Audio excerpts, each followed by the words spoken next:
Hi friends, ಎಲ್ಲರಿಗೂ doubt ಇದೆ, school ಹೋಗೋ ಹುಡುಗಿನ ಇಲ್ಲ ಕಾಲೇಜಾ ಅಂತ. ನಿಮ್ಗೆ ಯಾಕೆ ಬೇಕದು? ನಾನು ಸ್ಕೂಲ್ ಹುಡುಗಿ ಅಲ್ಲ, ಕಾಲೇಜೇ. ಹೈಟ್ ಬಂದ್ಬಿಟ್ಟು ಕುಳ್ಳಿ, ಓಕೆನಾ? ನಾನು ಶಾರ್ಟ್ ಅಲ್ಲಿ ಇರೋದು ಬರೀ ಇಂಥದೆಯಾ? ಸೊ ಹಂಗಾಗಿ ನಾನು ಕುಳ್ಳಿ ಅಷ್ಟೇ. ನಾನು ಡಿಗ್ರಿ ಓದ್ತಾ ಇದ್ದೀನಿ. ಯಾರು ನನ್ನನ್ನು ಸಣ್ಣ ಪಾಪು ಅಂತ ಹೇಳಿದಕ್ಕೆ ಹೇಳ್ತಾ ಇರೋದು. ನಾನು ಸಣ್ಣ ಪಾಪು ಅಲ್ಲ.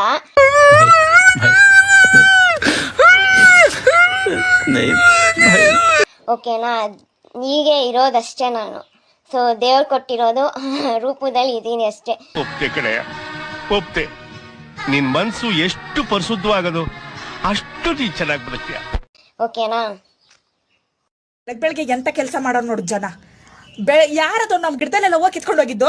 ಈ ಕಣ್ಣಲ್ಲಿ ಏನೇನ್ ನೋಡ್ಬೇಕು? ಕಿತ್ಕೊಂಡು ಹೋಗಿದ್ದು ಹೂವನ ನನ್ಗೆ ಅವೆಲ್ಲ ಗೊತ್ತಿಲ್ಲ. ನಾನು ಏಕ್ ಮಾರ್ ದೋತು ಕಡೆ ಅಷ್ಟೇ. ಕೊಟ್ರೆ ಕೊಬ್ಬರಿ ಮೀಟ್ ಆಗ್ಬೇಕು, ಬಿಟ್ರೆ ಬಿಸ್ಕೆಟ್ ಆಗ್ಬೇಕು.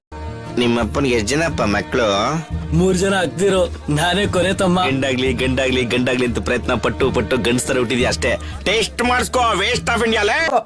ಹೂವಗಳು ಹೆಂಗ್ ಕಿತ್ಕೊಂಡು ಹೋಗಿದ್ರು ಅಂತ ನಿನಗ್ ಗೊತ್ತೇನೋ? ನನ್ನ ಅಕೌಂಟ್ ನಂಬರ್ 49, ನನ್ನ ಗಾಡಿ ನಂಬರ್ 39, ನನ್ನ ಮನೆ ನಂಬರ್ 29. ನಾನೊಂದು ಆಗ ಬಂದು ಹಂಗೆ ಗಿಡಕ್ಕೆ ಅಂಟಿಸಿದ್ರೆ ಸರಿ ಹೋಯ್ತು. ಕೋಚ ಚೆಕ್ಕ 9 ಅಂತ ಕೇವಲವಾಗಿ ಕರೀತಿದ್ದ. ಇಲ್ಲ ಅಂದ್ರೆ ರೌದ್ರವ್ ತರ ನೋಡ್ತೀರಾ. ಹೆಂಗ್ ಕಿತ್ಕೊಂಡೋದ್ರು? ಯಾರು ಕಿತ್ಕೊಂಡು ಹೋಗಿದ್ದು? ಮತ್ತೆ ಭೇಟಿಯಾಗೋಣ. ನಮಸ್ಕಾರ.